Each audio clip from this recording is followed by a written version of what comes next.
Buenas tardes. Es una bendición estar juntos alabando al Señor. Pero también viene la segunda parte.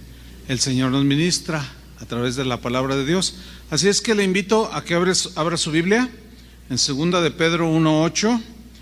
Hoy es nuestra última enseñanza de la serie Vida Cristiana Sólida. Y el tema o el título de esta enseñanza última es precisamente una vida cristiana sólida. Y vamos a tomar los textos de 2 de Pedro 1:8 al 10. Voy a leer, usted me va a seguir allí en la lectura. Y dice lo siguiente, el apóstol Pedro dice: porque si estas cosas están en vosotros y abundan, no os dejarán estar ociosos ni sin fruto en cuanto al conocimiento de nuestro Señor Jesucristo. Pero el que no tiene estas cosas tiene la vista muy corta, es ciego, habiendo olvidado la purificación de sus antiguos pecados. Por lo cual, hermanos, tanto más procurad hacer firme vuestra vocación y elección, porque haciendo estas cosas no caeréis jamás. Tremendas escrituras. Para poderlas explicar en su contexto, vamos a recordar los versículos que hemos estado estudiando y que nos llevó a la serie Vida Cristiana Sólida. Y vamos a leer desde el versículo 3, que es el contexto. 2 de Pedro 1:3. Dice así: como todas las cosas que pertenecen a la vida y a la piedad nos han sido dadas por su divino poder, mediante el conocimiento de aquel que nos llamó por su gloria y excelencia, por medio de las cuales nos ha dado preciosas y grandísimas promesas, para que por ellas llegaseis a ser participantes de la naturaleza divina. Esto no significa que llegaremos a ser dioses, no, esa no es una doctrina bíblica. Lo que significa es participaremos de la misma calidad de vida que Dios tiene, ¿sí? Aquí en esta tierra y en la eternidad posteriormente. Dice: habiendo huido de la corrupción, o habiendo salido de la vida pecaminosa que hay en el mundo a causa de la concupiscencia. Y a partir del versículo 5, yo quiero que ustedes noten cómo el apóstol Pedro nos enfoca en Dios. Dios, que es la fuente de todo, y nosotros tenemos que seguir la instrucción bíblica. Dice en el versículo 5: vosotros también, puesto que ya el Señor hizo todo lo que tuvo que haber hecho para nuestra salvación, ahora nosotros tenemos que hacer algo, ¿sí? Es decir, que también el cristiano participa no en la salvación, sino en que una vez salvos tenemos que trabajar, tenemos que esforzarnos para crecer en los caminos del Señor. Por eso dice en el versículo 5, vosotros también. O sea, Dios ya hizo lo suyo, nosotros tenemos que hacer nuestra parte. Vosotros también poniendo toda diligencia. ¿Quién es el que va a poner diligencia? ¿Dios o nosotros? Nosotros. Por esto mismo dice: añadid a vuestra fe virtud. ¿Quién va a añadir a nuestra fe virtud? ¿Dios o nosotros? Nosotros. Ese es un trabajo que nos corresponde a nosotros hacer. Nosotros vamos a esforzarnos por añadir a nuestra fe virtud, calidad moral. A la virtud, conocimiento. Esto es algo muy importante. Pedro nos enfoca en el Señor y habla de lo fundamental que es conocer a Dios.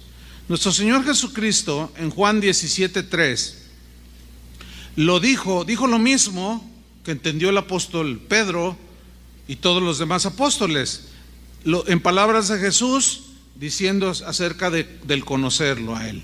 Y Juan 17:3, y esta es la vida eterna, que te conozcan a ti. Jesús está orando con el Padre. Dice: el único Dios verdadero, y a Jesucristo, a quien has enviado. Una vez uno de sus discípulos le dijo: Señor, muéstranos al Padre y nos basta.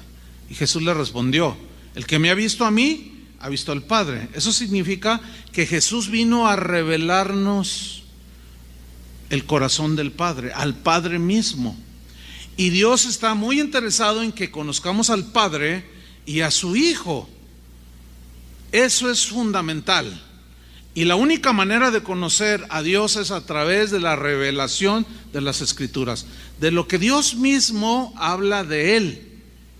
Ahora bien, una vez que Él hizo su obra en la cruz y los que hemos creído ya formamos parte de la iglesia de Jesucristo, de entre todos los creyentes, Dios en su soberanía escoge a algunos a quienes les encarga el cuidado, el pastoreo de la iglesia que Él compró con su sangre, y escoge a los que Él quiere. Esto no es que yo quiero ser pastor, no, Él los elige, les da el don, los capacita.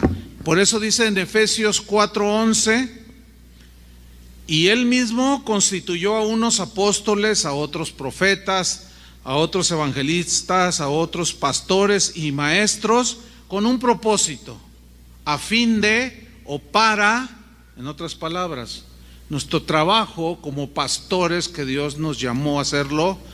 Él nos encomienda un trabajo. ¿Cuál es nuestro trabajo como pastores? Para o a fin de perfeccionar a los santos. Los santos son los creyentes. Pero ¿qué significa perfeccionar? La palabra griega que se traduce por perfeccionar es katartizo.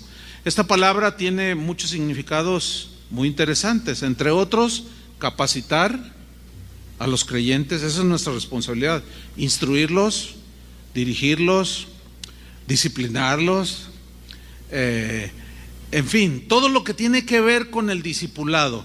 Este es un trabajo que Dios encomienda a los que Él elige en su soberanía para pastorear a sus ovejas o a su rebaño, y Dios nos va a pedir cuentas. Entonces, nosotros tenemos que cumplir con el Señor discipulándolos a ustedes, enseñándoles, capacitándoles, guiándoles, instruyéndoles, dirigiéndolos hacia el Señor. ¿Para qué? Aquí está el propósito, mira, a fin de perfeccionar a los santos para la obra del ministerio, o sea, para que ustedes sirvan a Dios, sean fructíferos. Y también nos puso, dice, para la edificación del cuerpo de Cristo, para edificar las vidas de los creyentes. Pablo decía, la autoridad que el Señor me dio no es para destrucción, sino para edificación. Entonces nosotros tenemos que cumplir con la encomienda que el Señor nos encargó. Dice el versículo 13, nos pone ahí la meta, y dice, hasta, o sea, todo ese trabajo tenemos que hacerlo hasta que todos lleguemos a la unidad de la fe y del conocimiento del Hijo de Dios. Wow, fíjese la gran responsabilidad. Yo leo esto y digo, ay Señor, pues ayúdanos. ¿Por qué? Porque a nosotros se nos da, repito, la responsabilidad de llevarlos a la unidad de la fe y del conocimiento del Hijo de Dios. O sea, nosotros estudiamos las Escrituras, las desmenuzamos para dárselas a ustedes, y ustedes hagan también su parte, que es obedecer, para que ustedes vivan conforme a la voluntad de Dios. Y la medida, dice, lleguemos a la unidad de la fe y del conocimiento del Hijo de Dios, conocer a Dios. Entonces ahí Pedro nos habla de que añadamos a nuestra fe, ¿qué? Conocimiento. Importante. Y sigo aquí en Efesios. A un varón perfecto a la medida de la estatura de la plenitud de Cristo. O sea, la meta es grande. Ciertamente no llegaremos a la perfección aquí en esta tierra. Sin embargo, el cristiano tiene que esforzarse por servir al Señor, por ser obediente, por añadir todas estas virtudes que hemos estado estudiando. ¿Para qué? Para no caer. Eso dijo el apóstol. Entonces, lo que hace Pedro, volviendo a 2 de Pedro capítulo 1, lo que hace es enfocarnos en el Señor, que lo conozcamos. Pero luego, ese conocimiento que vamos adquiriendo del Señor, ahora el Señor nos traza su línea hacia nuestro ser personal, o sea, hacia ti, de manera personal, hacia mí.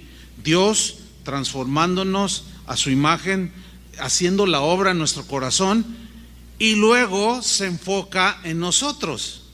Y Pedro había entendido perfectamente, todos tenemos que ir a la fuente. Pero una vez que obtenemos ese conocimiento, tenemos que permitir que Dios trabaje en nosotros. Porque dice, y al conocimiento, ¿qué hay que añadirle?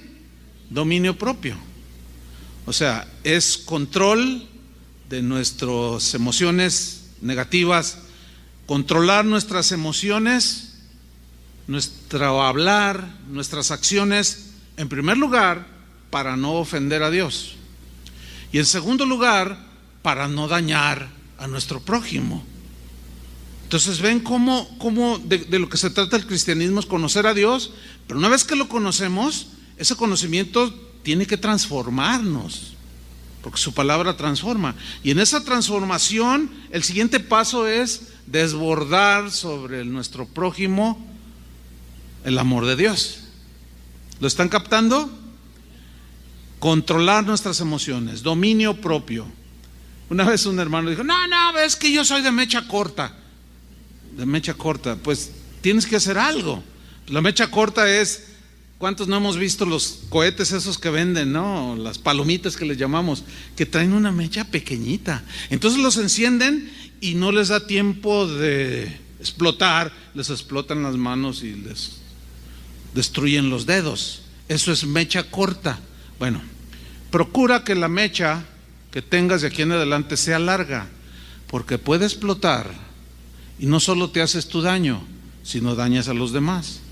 Así es que no es un argumento. Si la Biblia dice, tengo que desarrollar en mí, tengo que añadir dominio propio, necesito hacerlo, porque esa es la instrucción del Señor.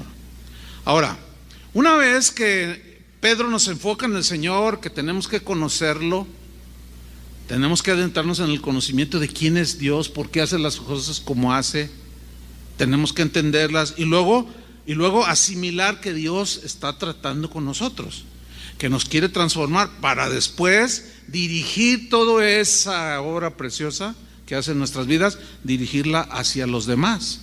Por eso, en el mismo versículo 6 dice, y al dominio propio hay que añadirle paciencia, ¿sí? Y la paciencia se tiene con el prójimo, ¿verdad? Con las debilidades del prójimo, con los errores del prójimo.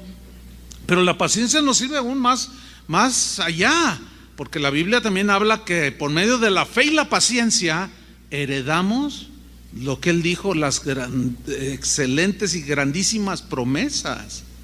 Tenemos pues que desarrollar esa paciencia para no destruir el jardín de rosas. ¿Se acuerdan aquel ejemplo del niño que pusimos hace unas semanas?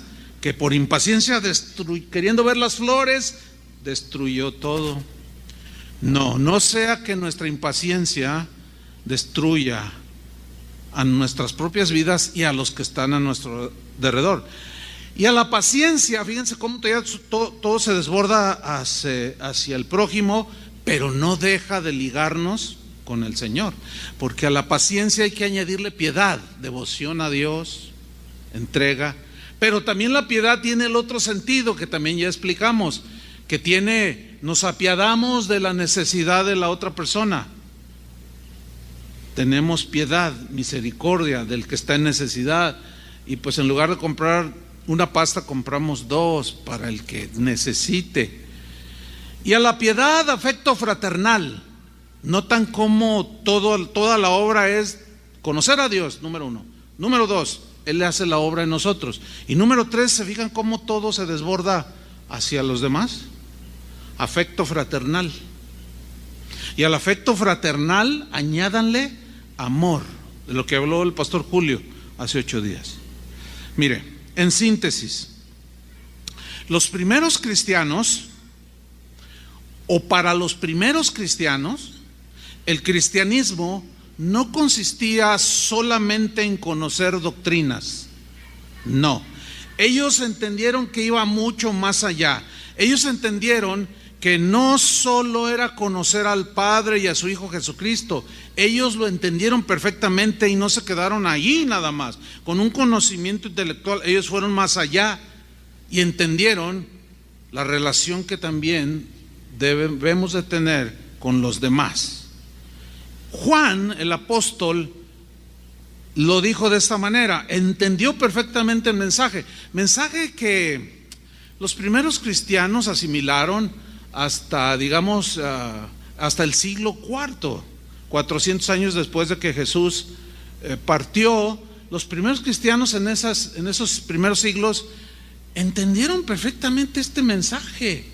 El problema fue que a partir del siglo IV empezaron a dejar a un lado las escrituras, los mandamientos del Señor, y empezaron a meterse doctrinas, muchas de las cuales que se originaron en el siglo IV o a mediados del siglo IV, prevalecen hasta el día de hoy. Increíble.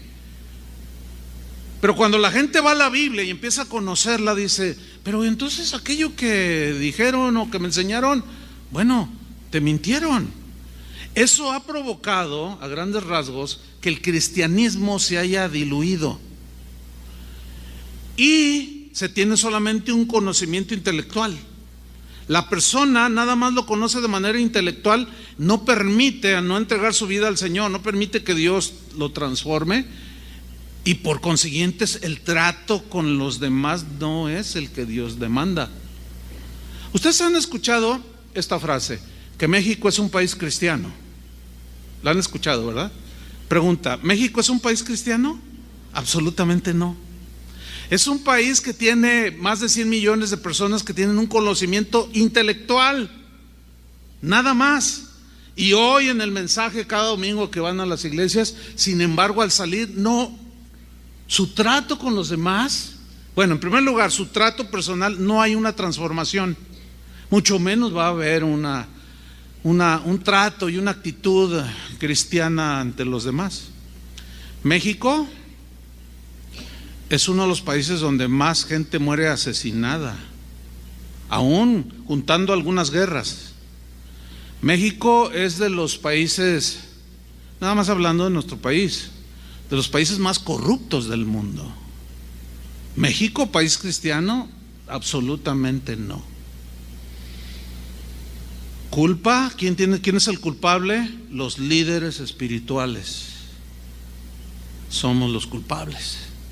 ¿Por qué? Porque se dan enseñanzas, pero no se desafía a la gente a que den el paso de obediencia. Y se quedan en el puro conocimiento intelectual. Y no hay cambio. Por eso nos tratamos como nos tratamos en ciudades como las nuestras. Es terrible lo que vemos. Por eso es que el apóstol Juan, que entendió perfectamente el mensaje de Jesús, dijo en 1 de Juan 2:4, ¿qué dijo? El que dice, yo le conozco. Ahora yo les pregunto a ustedes, ¿cuántos conocen a Dios? No, les estoy preguntando, contesten. A ver, ¿cuántos conocen a Dios? Es que saben que ya nos atrapó el Señor. Nos atrapó, porque miren lo que dice. El que dice, yo le conozco y no guarda sus mandamientos, el tal es mentiroso y la verdad no está en él. Así de claro.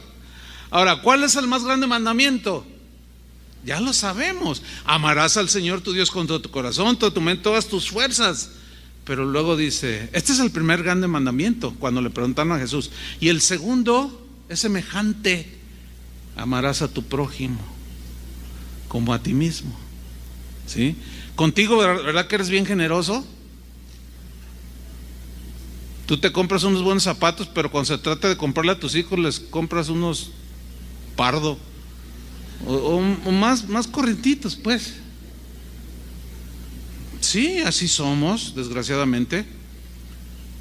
Entonces, el Señor da claramente la explicación de lo que es el primer mandamiento. Entonces, aquí dice, el que dice, yo le conozco y no guarda sus mandamientos, porque en esos dos mandamientos se encierra todo, toda la esencia del cristianismo, ¿sí o no? Está encerrado en todo lo que Pedro enseñó. Conocimiento de Dios, pero ese conocimiento le añades paciencia, afecto fraternal, amor hacia los demás. Ahí está encerrado. Ahora vamos seguimos en 1 de Juan, pero vamos al capítulo 4, versículo 20. A ver, les voy a hacer una pregunta. ¿Cuántos aman a Dios? Respóndanme. Ya nos agarró otra vez el Señor. Ya nos pilló, como dicen. Porque dice Juan, ahora, ¿por qué lo dice aquí? Mire, algunos cristianos en las iglesias del tiempo del apóstol Juan ya empezaban a dejar a un lado el trato que Dios demanda hacia el prójimo. Por eso les escribió y les dijo: si alguno dice yo amo a Dios, como hace un rato dijimos, yo también dije yo amo a Dios. Todos decimos yo amo a Dios, porque se entiende que un cristiano ama a Dios. ¿Cuántos cristianos hay aquí? Si alguno dice yo amo a Dios y aborrece a su hermano, entiéndase a su prójimo, es mentiroso. Así lo ve Dios. Si tú le dices yo te amo, Señor, tú sabes que te amo, y luego el Señor te oye y luego ve a tu esposa a un lado y dice: no me digas, ¿de verdad? Pues trátala bien. O a tus hijos, o al vecino, o al compañero de trabajo, al necesitado. No, por favor no me digas eso. Porque mira lo que dice Juan: pues el que no ama a su hermano a quien ha visto, a ver, voltea todo alrededor, ahí están. Pero en tu casa está tu familia, tus tíos, tus primos, los vecinos, todos. Pues el que no ama a su hermano a quien ha visto, hace una pregunta retórica, ¿verdad? Cuya respuesta pues es bien obvia. ¿Cómo puede amar a Dios a quien no ha visto? Yo no he visto a Dios. ¿Hay alguien aquí que lo haya visto así tal y como Él es? No hay nadie. Entonces no es algo congruente decir yo amo a Dios y odiar al prójimo. ¿Por qué? Porque no se puede separar. Ya lo vamos a ver más adelante. Es totalmente inseparable. Si yo digo que amo a Dios, debo amar a mi hermano. Dice en el versículo 21: y nosotros tenemos este mandamiento de Él. Bueno, los mandamientos son para los cristianos. ¿Cuántos son cristianos? Entonces diga: esto es para mí. Tenemos este mandamiento de Él. ¿Qué? El que ama a Dios, ¿qué? Ame también a su hermano. Bueno, esto lo entendieron en su esencia más sencilla, pero a la vez profunda, los primeros cristianos, como ya expliqué. Pero en estos tiempos, los cristianos no nos distinguimos precisamente por eso. Esa es la verdad. Pablo, el gran apóstol a los gentiles, entendió también el mensaje, entendió la esencia del cristianismo: conocer a Dios, transformación, pero a la vez relación con los demás. Y en Romanos capítulo 12 versículo 17 él dijo lo siguiente: no paguéis a nadie mal por mal. Mire qué enseñanza tan sencilla. ¿Quieren que se las explique? ¿O ahí la dejamos? Porque es más claro que el agua, no puede ser. No paguéis a nadie mal por mal. Pero por si hay alguno como aquel que llegó delante de Jesús y le dijo: ¿y quién es mi prójimo? ¿No sabes quién es tu? No, explícame. Bueno, mira, un samaritano, un hombre descendía de Jericó, y entonces unos ladrones lo golpearon y lo dejaron medio muerto. Pasaron uno y le explica toda la parábola del samaritano. ¿Quién fue el que hizo la voluntad de Dios? El samaritano. ¿Por qué? Porque tuvo misericordia de su prójimo. Veías lo mismo, le dice. Entonces, si alguno no entendió, bueno, le voy a nada más con un ejemplo. No paguéis a nadie mal por mal. Es un ejemplo bien sencillo. Tu vecina te echa la basura ahí en tu banqueta, pues no se la regreses. ¿Entienden eso o no? Qué profundidad, ¿no? No, pues recógela. Porque si tú se la regresas, luego te va a aventar huevos. ¿Y qué? ¿Tú le vas a aventar uno de avestruz? No. Mira lo que dice Pablo ahí en el mismo versículo 17: procurad lo bueno, procurad. Aquí esta palabra nos da la idea de que existe la posibilidad de reaccionar igual que ellos. Por eso dice procurad. Ustedes procuren lo bueno delante de todos los hombres, y todos los hombres están incluidos los buenos y los malos, las buenas mujeres y las malas mujeres. O sea, nosotros estamos llamados, acuérdense, a seguir las pisadas de Jesús. Donde Él pisó, nosotros tenemos que pisar. Acuérdense de eso. Eso Pedro mismo lo dice en su carta. Ahora, vámonos al versículo 21, Romanos 12:21, porque Pablo, que entendió perfectamente el concepto que Pedro estaba enseñando, él sigue abundando sobre eso. Cristianismo es conocimiento de Dios, transformación personal y luego una relación conforme Dios quiere.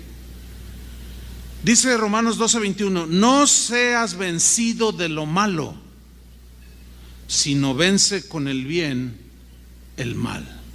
No seas vencido. Mira, la lucha es de todos los días. Todos los días tenemos oportunidades de hacer el bien o de hacer el mal. Si nosotros hacemos el bien, estaremos venciendo el mal. Pero es una lucha, hermanos. Es una lucha cotidiana de todos los días. Por eso la Biblia nos instruye a que velemos, de que estemos bien atentos a cómo se desarrollan las cosas alrededor de nuestra vida. No seas vencido de lo malo. Pregunta, ¿puede un cristiano ser vencido por lo malo?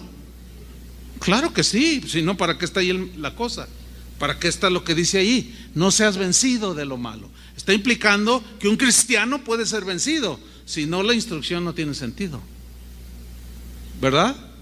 Lo dice porque existe ese riesgo, ese peligro de que un cristiano sea vencido por la envidia, sea vencido por los celos, sea vencido por la avaricia, sea vencido por lo malo.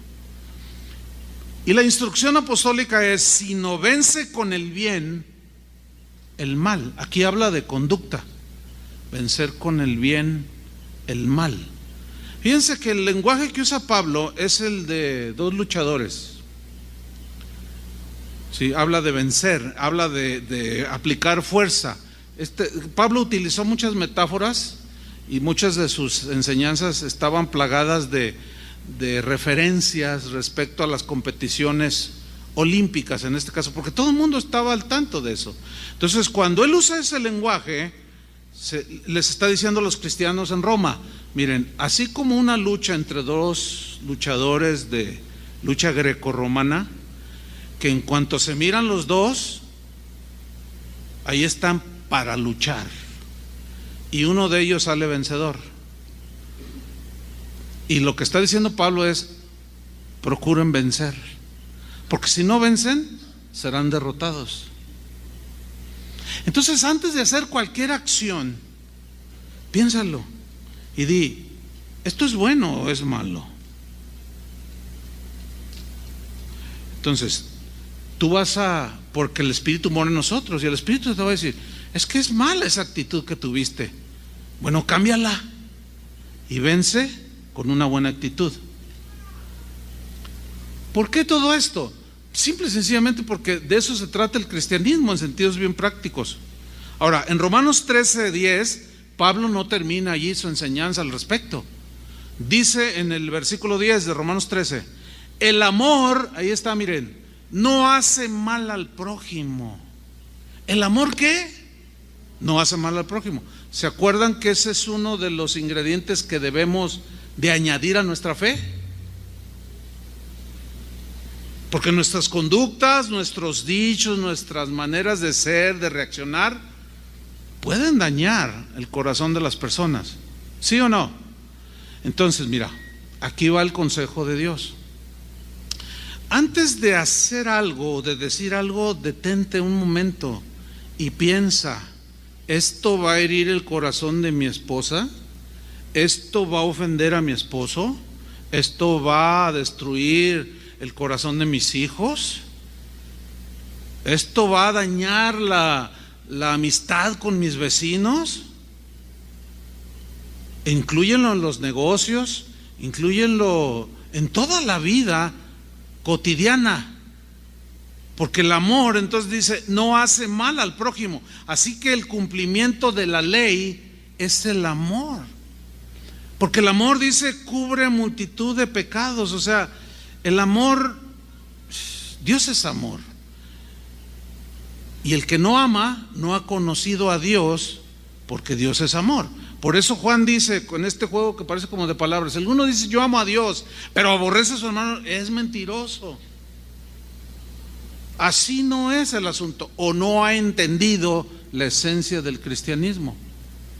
Por consiguiente, Dios, desde el punto de vista de la Biblia, Dios no concibe ese tipo de cristiano que nace de nuevo, que se entrega al Señor, pero que no le añade absolutamente nada a su vida, de cualidades, de virtudes, que debe de cada cristiano de desarrollar. Y se queda en un nivel muy pobre, que no se distingue mucho del no cristiano. Ustedes han oído de un personaje en la historia pues universal. ¿Han oído de Mahatma Gandhi?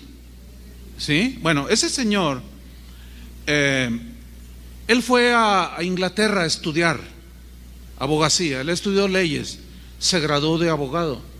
Mahatma Gandhi fue recibido en un hogar cristiano, como una muestra de hospitalidad. Y fíjense, la hospitalidad es un rasgo del cristiano. Estuve errante y me recibisteis en casa, dijo Jesús. O sea, la hospitalidad debe ser una cualidad de un cristiano, de brindar pues, el albergue temporal en alguien que lo necesita. Mahatma Gandhi, después de que terminó su carrera, él partió a su país pues con unas ideas en favor de su pueblo, pero antes de irse él se despidió de los que lo habían hospedado y les dijo, miren, les digo algo, muy agradecido por toda la hospitalidad, pero quisiera yo decirles otra cosa. Dijo, a mí me gusta la enseñanza de Jesús. Es increíble la enseñanza de Jesús. Dice, pero no me gustan los cristianos. Y el otro, ¿qué pasó, malagradecido? No, yo estoy agradecido por lo que hicieron por mí. Pero si los cristianos realmente vivieran lo que dicen, que creen de la doctrina de Jesús, este mundo no estaría como está. Y él estudió su carrera en un país, digamos, netamente cristiano, donde se han dado de los mejores y más respetados cristianos, teólogos, eruditos en Inglaterra. Pero algo pasaba con esa familia, o sea, no todos son así. Algo pasó con esa familia. Seguramente vio los chanclazos que volaban, pero el domingo salían con su Biblia, ¿entiende? O quizás a él, entre que lo hospedaron, no dio muchas detalles, pero quizá por su color de piel, o quizá recibió dentro de la hospitalidad un cierto, qué sé, yo no lo sé. Él nada más dijo, yo me gusta la doctrina cristiana, me gusta Cristo, dice, pero no, los cristianos no me gustan nada. Qué vergüenza, qué mal testimonio. Porque por un lado, pues la carrera pues dura por lo menos 5 años, por lo menos estuvo ese tiempo allí en ese hogar. Y saben, él no dio el paso de entregarse a Cristo por el mal testimonio. ¿Por qué? Porque el amor no hace mal al prójimo. Él nunca salió de sus ideas, leía la Biblia, porque él mismo dice que leía la Biblia. Y decía, wow, qué doctrina. Dice, pero los cristianos, pero no. Los cristianos hacen otras cosas. Entonces, hay que notar de manera muy puntual que tanto Pedro como Juan como Pablo entendieron perfectamente en lo que consistía el cristianismo. Y así lo enseñaron. Quedó plasmado en el Nuevo Testamento. pero quedó marcado en las vidas de por lo menos 400 años en los cristianos de ese tiempo. Nerón, cuando perseguía a los cristianos, que los apresaba y luego los amarraba a unos postes y les ponía brea para que encendieran y los tenía como antorchas, se jalaban los cabellos. ¿Por qué? Porque decía, ¿cómo es posible que los cristianos en semejante sufrimiento que están y se mueren cantando? O sea, y otros orando decían, perdónalo, Señor, no sabe lo que hace. Así eran ellos. Ellos habían entendido el mensaje. Nosotros, hermanos, nos falta mucho. ¿Cuántos reconocen? Y aunque no lo reconozcas, es la verdad. Porque se ve cómo viven las familias cristianas, se ve cómo vive la sociedad. Mire, para no irnos muy lejos, aquí mismo en Jalisco, aquí mismo en Guadalajara, se ve cómo vive la gente. No hay armonía, no hay paz, hay envidia, celos. Terrible. El amor a Dios y al prójimo son inseparables, hermanos. A la vez son complementarios.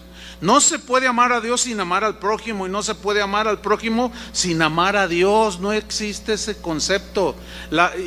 Por eso Juan dijo, no, mentiroso. Mentiroso si tú dices que amas a Dios y aborreces a tu prójimo. Eres mentiroso. ¿Por qué? Porque no existe el menor indicio de que el Señor acepte ese tipo de cristianismo. Ese no es el cristianismo. El cristianismo nos muestra, por un lado, el rostro de Dios, pero también nos muestra el rostro del prójimo, ¿sí? Y de todo ser humano. El cristianismo no son fórmulas, no son conceptos filosóficos, son, yo lo pongo así, son dos rostros, el rostro de Dios y el rostro del prójimo. El rostro de Dios, que creó al hombre a su imagen, el cual, aunque esté caído, sigue siendo hecho a la imagen de Dios. O sea, es inseparable.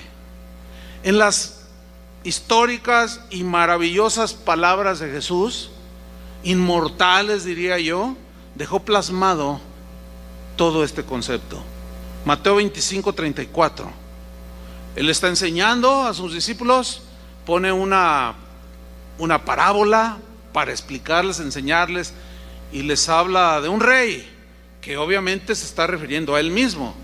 Dice Mateo 25:34, entonces el rey dirá a los de su derecha, venid, benditos de mi Padre, heredad del reino preparado para vosotros desde la fundación del mundo. Porque tuve hambre y me disteis de comer, tuve sed y me disteis de beber, fui forastero y me recogisteis, estuve desnudo y me cubristeis, enfermo y me visitasteis, en la cárcel y vinisteis a mí. Entonces los justos le responderán diciendo, Señor, ¿cuándo te vimos hambriento y te sustentamos, o sediento y te dimos de beber? ¿Cuándo? ¿Y cuándo te vimos forastero? O sea, como que la enseñanza de Jesús era para resaltar la importancia del prójimo. ¿Cuándo? Le dicen, ¿te vimos forastero y te recogimos, o desnudo y te cubrimos? ¿O cuándo te vimos enfermo o en la cárcel y vinimos a ti? Respondiendo el rey les dirá, de cierto os digo, que en cuanto lo hicisteis a uno de estos mis hermanos más pequeños, a mí me lo hicisteis. A ver, tú vas a la despensa y en lugar de 2 pastas de dientes compras una para alguien que esté en necesidad, que a lo mejor ni cuenta te vas a dar quién. Bueno, eso que tú lo hiciste, ¿se lo hiciste al hermano? ¿O a quién se lo hiciste? Pues a los dos. Pero en esencia dijo, ¿lo hiciste uno de estos, mis hermanos? A mí me lo hicisteis.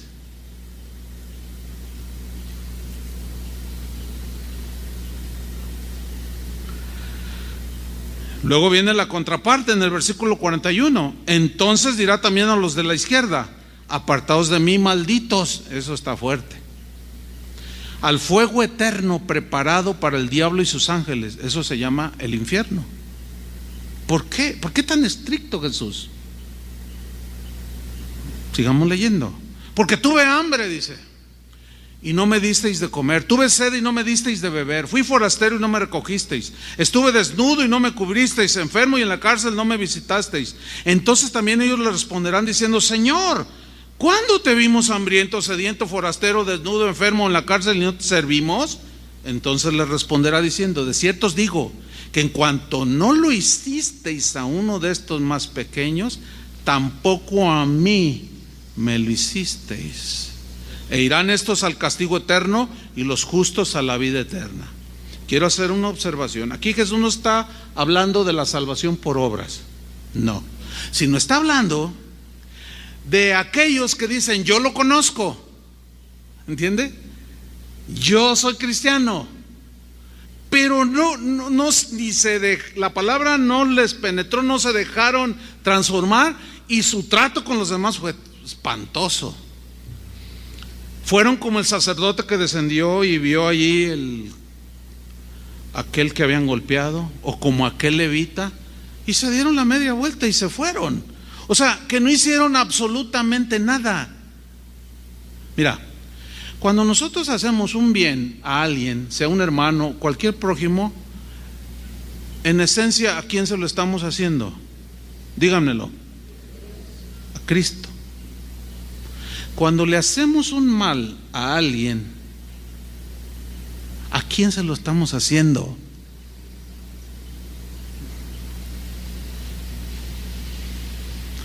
Cuando yo soy injusto con un prójimo, le estoy haciendo un mal, ¿no? ¿A quién estoy ofendiendo?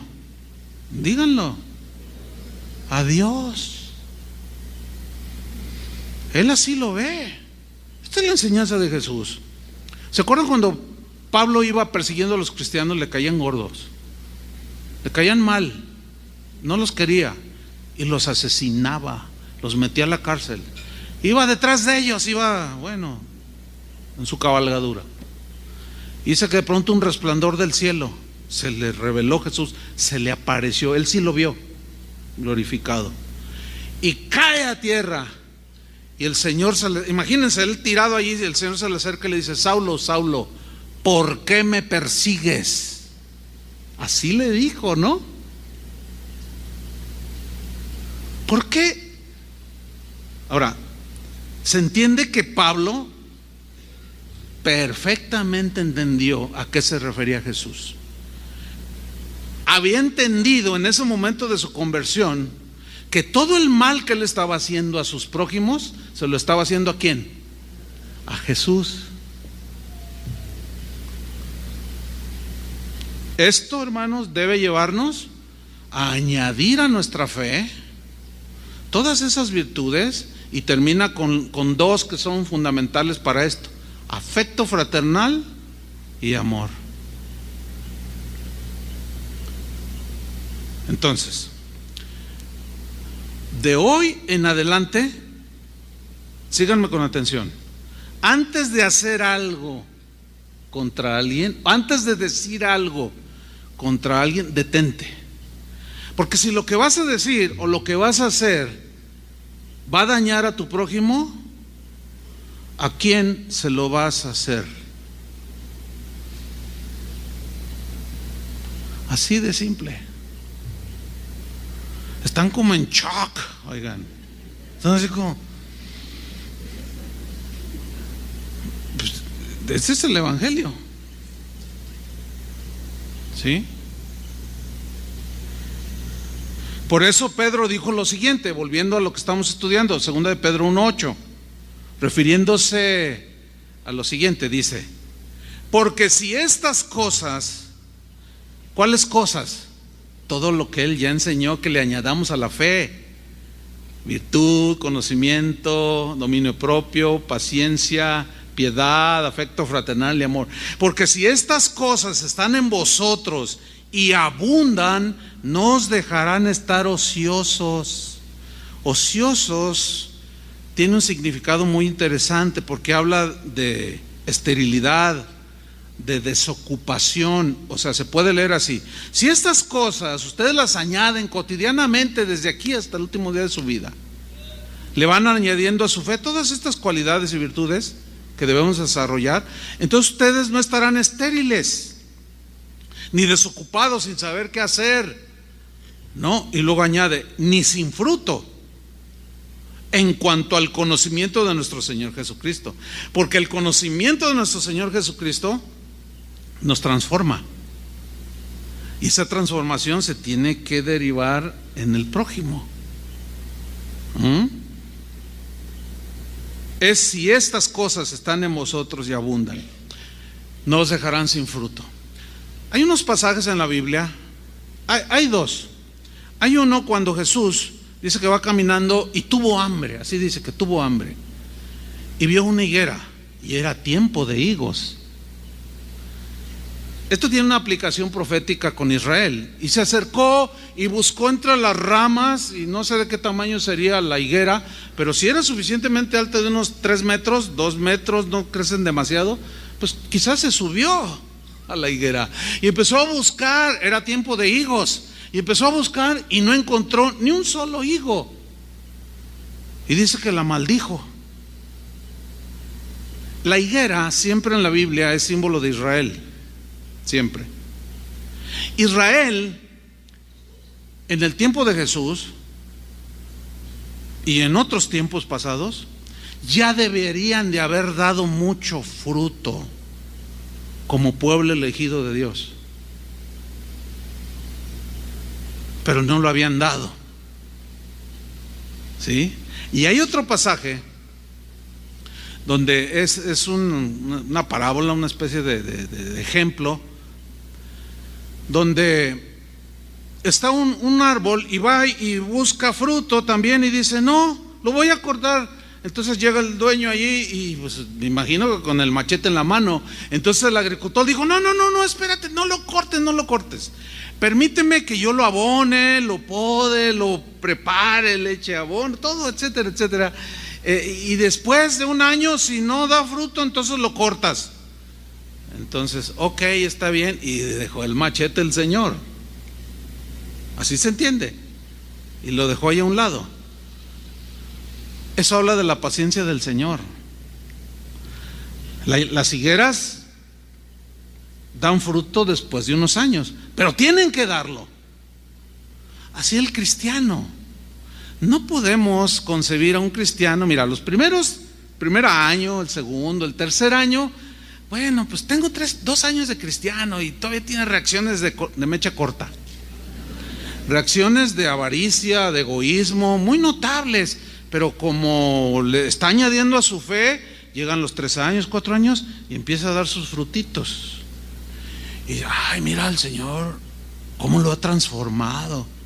Y hasta los vecinos se dan cuenta y dicen, ay, mira el vecino, ¿te acuerdas qué mal hablado era? Ahora quién sabe qué le dieron, quién sabe qué le pasó, ahora ya hasta le abre la puerta de la camioneta a su esposa.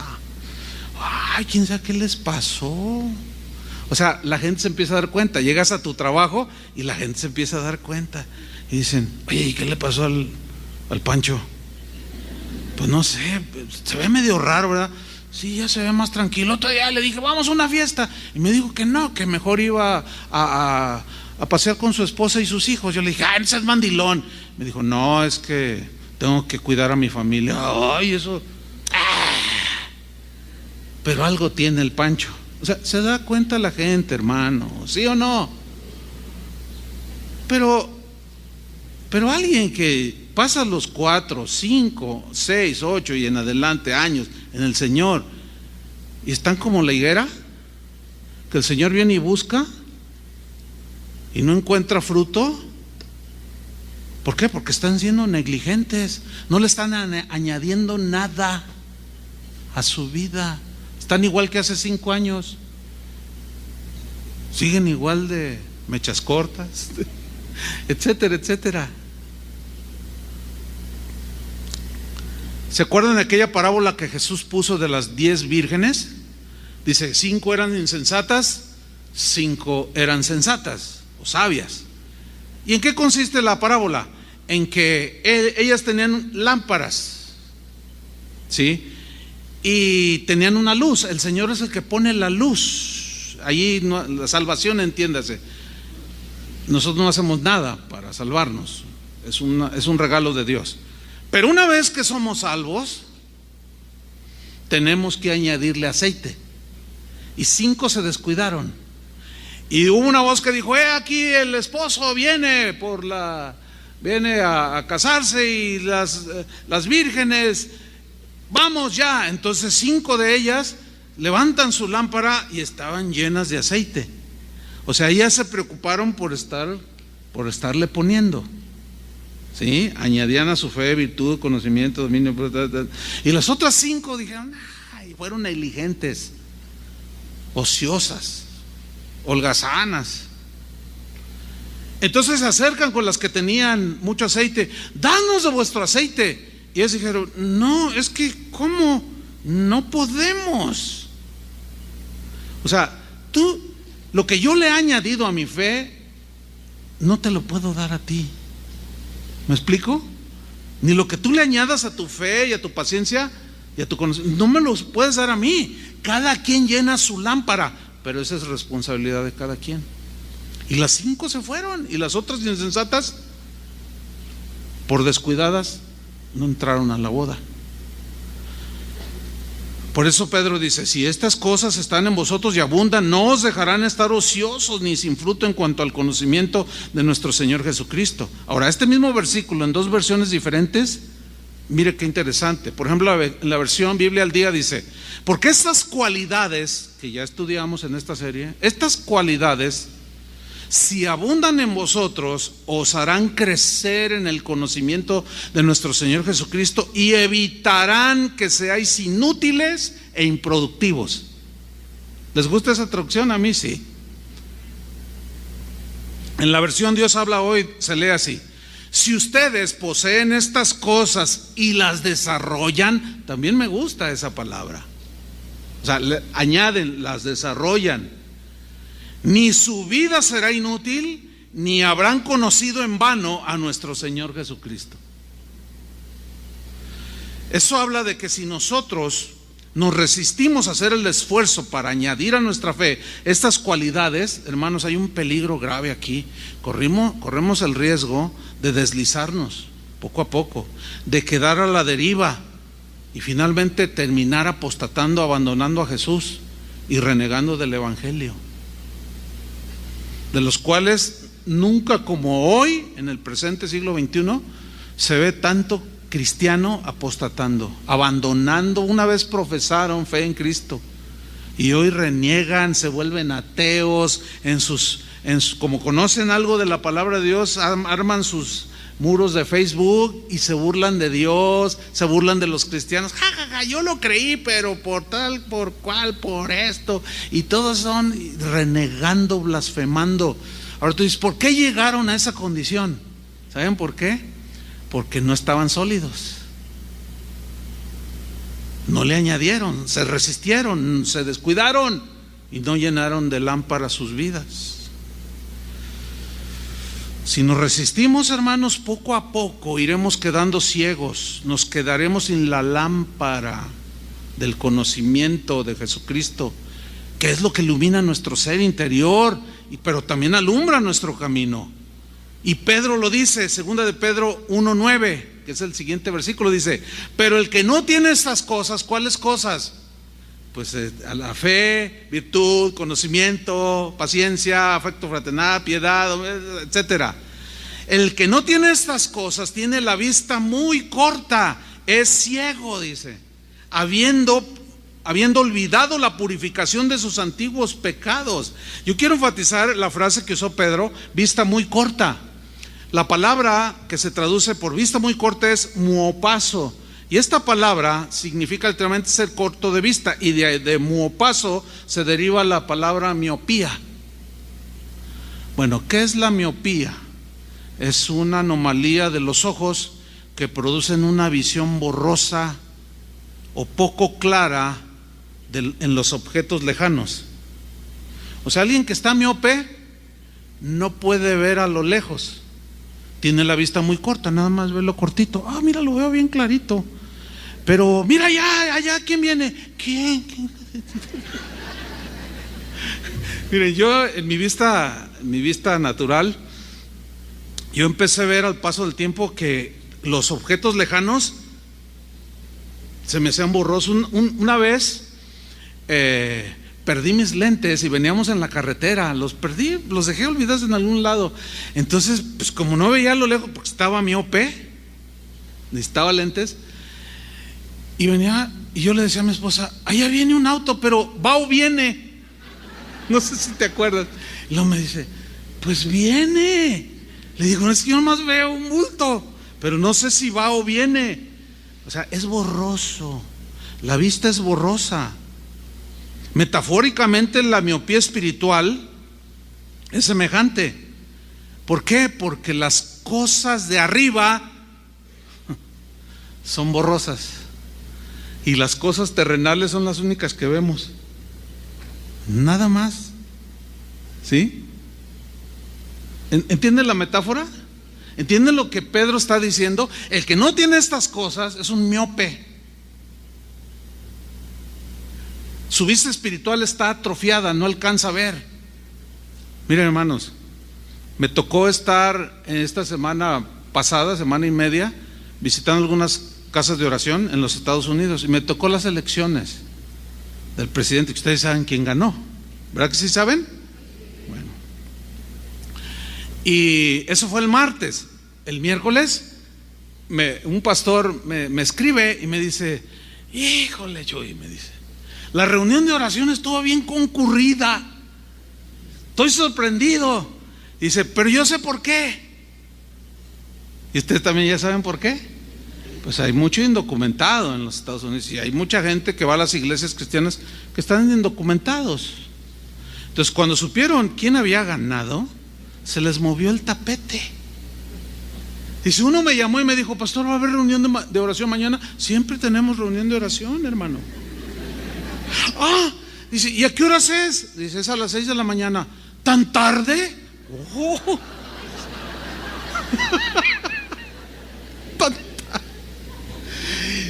De pronto quisieron echarle 10 litros de aceite a la lámpara en un ratito. No, hermano, no. Ahora, se les movió todo. ¿Por qué? Porque tienen la vista bien cortita.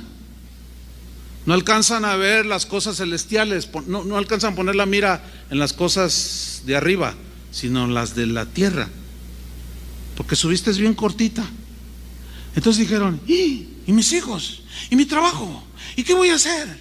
Y se les movió todo. Pero aquel que tiene estas cosas dice, no, es que independientemente de quién gobierne, además que Dios es el que pone y quita reyes, ¿o no? Pero eso no lo alcanzan a ver todos.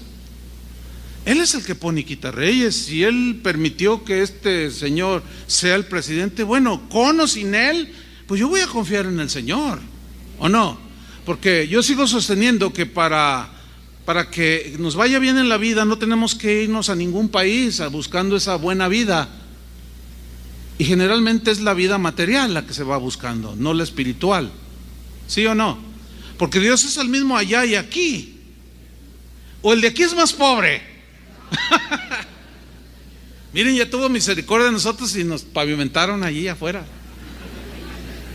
Pero tuvimos fe y paciencia y heredamos la bendición. Pero no todos lo alcanzan a ver. Si vieran ustedes los correos que me están llegando, pastor, ore por nosotros. Mi oración, sí oro, o sea, Señor, ayuda, pero la oración va enfocada, Señor, que te conozcan, Señor, porque muchos se han vuelto muy materialistas, viven para trabajar, trabajan para vivir, y viven para trabajar, trabajan para vivir. No todos son así. Yo conozco unos cristianos allá bien ubicados. Y viera cómo Dios los bendice. Claro, porque el cristiano que alcanza a ver, que tiene su mira puesta en las cosas de arriba, tiene la vista agudita Pero los miopes van así. Y dicen, no, yo no me preocupo, yo dependo de Dios, no de un gobierno. Y sí es cierto. Entonces el que no se esfuerza por añadir a su fe estas cualidades no puede discernir las cosas espirituales. ¿Por qué? Porque tiene la vista muy corta, está ocupado más solo en lo que ve, y generalmente se ve a sí mismo porque la vista está bien cortita. Es un ciego, ¿sí? Sigue los impulsos de la carne. Por eso es que no alcanza a ver más allá, decimos, de sus narices. No hay claridad ni visión espiritual. Al no haber calidad moral, ni conocimiento, ni dominio propio, ni paciencia, ni piedad, ni afecto fraternal, ni amor, es muy fácil volver a la vida pecaminosa de antes, de la cual Jesús nos sacó. Por eso Pedro dice, habiendo olvidado la purificación de sus antiguos pecados. Y mire, este mismo concepto el apóstol Juan lo desarrolla en 1 de Juan 2:9, y dice: el que dice que está en la luz, ahora yo les pregunto, ¿cuántos están en la luz? Respóndanme, amén, digan. Sí, pero yo los forcé a que me dijeran, no vale. Dice, el que dice que está en luz y aborrece a su hermano, aborrecer, eso ya lo estudiamos, palabra griega donde se deriva miseo, es, que se traduce a aborrecer, significa odiar, detestar, maldecir, calumniar, insultar, ofender, criticar, denigrar, deshonrar, mirar con malos ojos. Esto significa lo siguiente: ves a alguien y dices, ¿cómo me cae mal este? Uy, no lo puedo ver ni en pintura. Esta señora.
Están en tinieblas, dice Juan. Y las tinieblas, dice, anda en tinieblas y no sabe a dónde va, porque las tinieblas le han cegado los ojos. ¿Se acuerdan cuando dijo Jesús ¿Puede acaso guiar un ciego a otros ciegos? Si yo soy un padre de familia con odio en mi corazón, ¿cómo voy a guiar a mis hijos? Estoy en tinieblas, no sé qué paso dar. Una vez ahí, en esas escalinatas que están a mi derecha, terminé una reunión aquí de pastores de esto hace como 15 años. Y se sube un pastor, yo ya iba a bajarme, y se sube, oye Chuy, dice, un favor, ora por mí. Le dije, claro, ven, por supuesto, acércate, vamos a orar. ¿Cuál es el motivo? Me dice, es que no sé cuál es la voluntad de Dios para mi vida como pastor y como... Yo abrí los ojos, a ver, otra vez dime, es que no sé cuál es la voluntad de Dios para mi vida. Y yo le dije, oye, a ver, espérame, tú eres pastor, ¿cómo tú? Pues ¿cuánto tienes, pastor? No, pues como 15 años, porque de esto hace 15 años. Y dice, ¿cuánta gente tienes bajo tu pastorado? Me dice, pues tengo entre 80, 90, por allí. Entonces yo le dije, oye, ¿a dónde las estás guiando? Porque ni tú sabes hacia dónde vas. Ahora, pregúntenme cómo era su relación con otros pastores. Envidioso, celoso, siempre estaba. La señora de él ni se diga, espantosa. Hace como un año yo estaba allá donde está Sergio sentado y era también de pastores, había algunos pastores aquí y pasaron unos amigos mutuos de aquel que me preguntó que me pidió oración hace 15 años, y me dijo, oye, fíjate que me encontré al pastor fulano de tal. Oh, sí, ¿cómo está? Dice, me dijo, ¿sabes qué? Ya renuncié al ministerio hace 2 años. Me dice, ¿cómo ve renunció? Yo dije, gloria a Dios. Gloria a Dios. Al menos reconoció después de 13 años que no sabía dónde va. Pero eso sí, cuando me encuentra así, oye, fíjate que me encontré al hermano, me volteó la cara bien feo. Yo le dije, hola hermano. Y la esposa de plano así. Yo le dije, bueno, esa es su característica de ellos. Pero al menos fue honesto ahí, dijo, no sé a dónde voy, estoy ciego y no puedo guiar como ciego a otras ovejas porque las voy a echar al mismo hoyo. Hermanos, esto es bien claro. Ahí está, no sabe dónde va porque las...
lo vayan a pisar. Le dije, pero que sean amables y que le den de comer. Denle del desayuno que le van a dar a las señoras. Y espero así haya sido.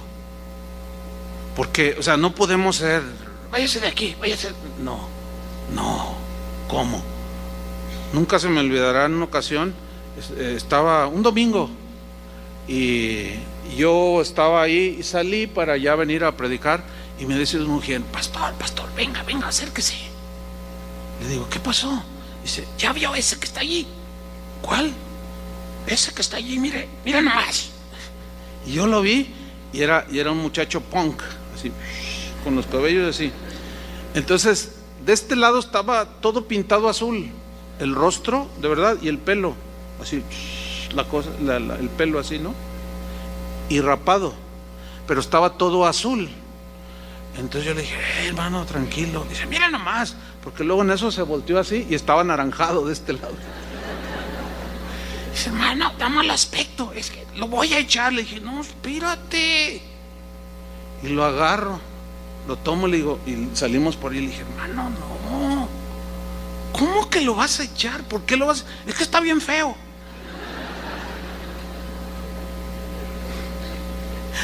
Bueno, déjeme decirle que hay iglesias donde sacan a los feos y mejor ni vaya.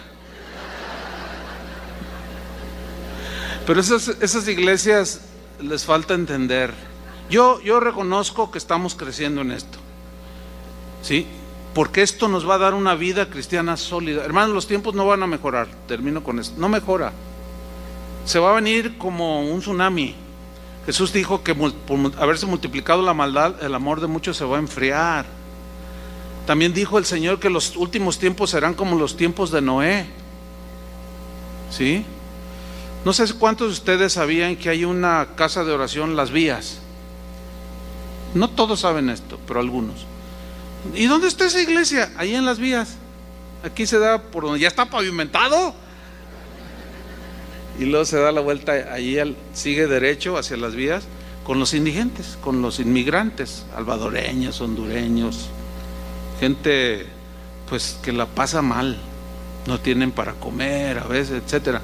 Bueno, hay una iglesia ahí, se llama Casa de Oración Las Vías, y algunos de ellos han venido y no los han tratado bien, y a mí me da mucha pena.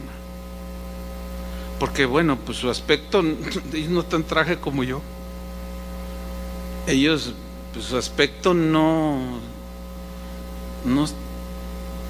estamos acostumbrados a eso. Y algunos van con los sugieres y dicen, oye, ese apestoso, que sáquenlo. No, que no vuelva a pasar una cosa así, ¿verdad que no, hermanos? Luego, no, al contrario, mira, pues si lo estás viendo, quítate la chamarra, aunque sea polo, quítatela y dásela. Digo, ese es el cristianismo en su expresión más simple y sencilla. Oremos, hermanos. Señor, te damos muchas gracias porque sabemos que tú nos estás formando, nos estás transformando, te estamos conociendo, pero ese conocimiento, Señor, está incompleto si no amamos al prójimo, si no somos pacientes, si no tenemos afecto fraternal ni amor.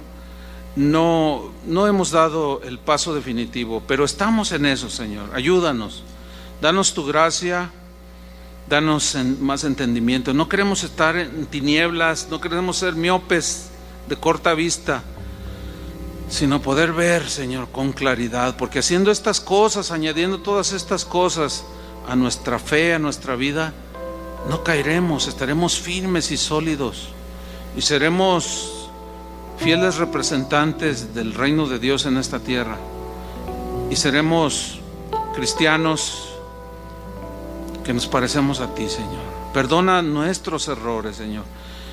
Y así como aquella higuera que te esperaste un año más a que diera fruto, espéranos un tiempo más, Señor, para dar fruto. El fruto digno, las obras dignas de los hijos de Dios, las cuales tú preparaste de antemano En el nombre de Jesucristo te lo pedimos, Señor. Amén. Que Dios les bendiga, que tengan un buen día. Amén.